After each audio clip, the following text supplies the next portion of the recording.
Well, the on-again, off-again tariffs are already impacting the trucking industry, especially those who rely on bringing vehicles and auto parts to and from Canada.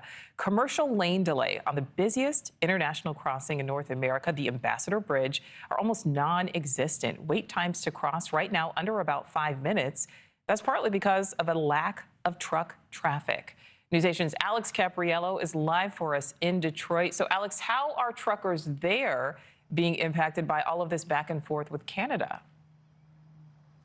Well, Nichole, you just showed some video. Why don't we give our viewers a live look? This right here is the Ambassador Bridge, which connects Detroit to Canada. You can see that steady flow of traffic. Yeah, mostly big rigs, you know, those 18-wheelers, although here and there you might see a car passing through on its way to nearby Windsor. With this tariff plan that is constantly changing, though, we're hearing from both truckers and businesses who tell us that right now everything just seems a little uncertain, including if those truckers are going to have job security in the future.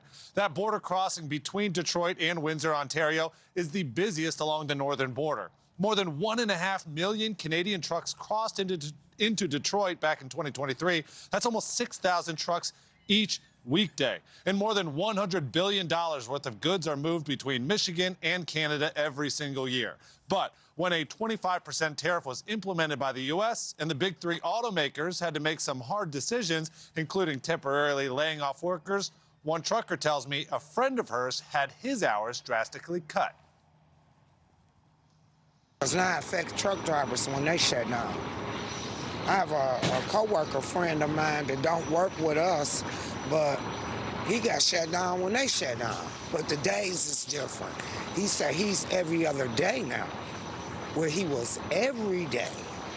Now he's like, if he worked Monday, he off Tuesday, go back Wednesday, off Thursday, go back Friday. That ain't, no, you can't pay no bills with that.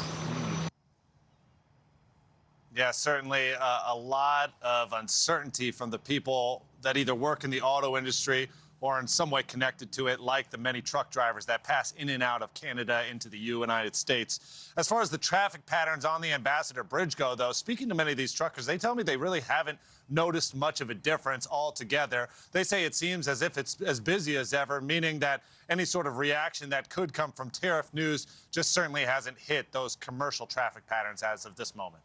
All right, so we heard that uncertainty there.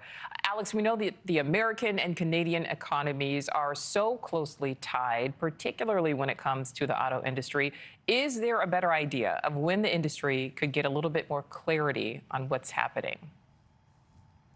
Yeah, I've really learned that over the last 2 days of reporting here from Detroit. It is such an interconnected system. But as far as the certainty that these people are looking for, they're going to have to wait just a little bit longer.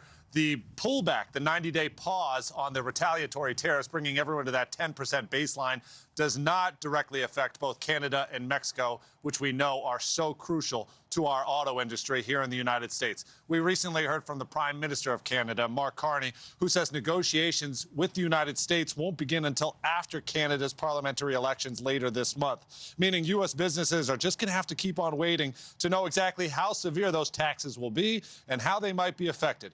Take a listen. Here's Michigan Senator Elissa Slotkin talking about it.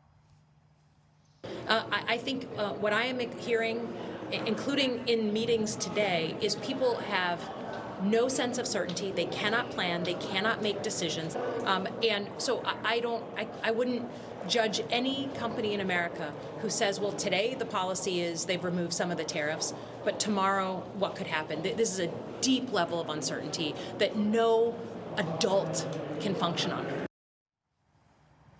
As far as the messaging from the White House, it's pretty clear. They say both Canada and Mexico need to be prepared for a new era of North American trade, and that could mean drastic changes for everyone.